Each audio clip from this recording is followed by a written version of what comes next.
India semiconductor machine రెండో విడత కింద 1.27 లక్షల కోట్ల వ్యయానికి కేంద్ర మంత్రివర్గం ఆమోదం తెలిపింది.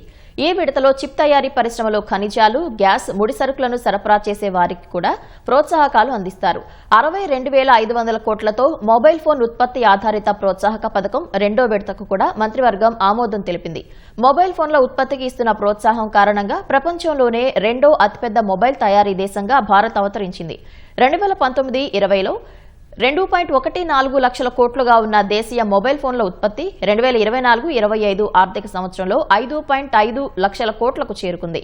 25,500 కోట్లతో వారణాసికి 2 హైవే ప్రాజెక్టులను కేంద్ర మంత్రి మండలి మంజూరు చేసింది.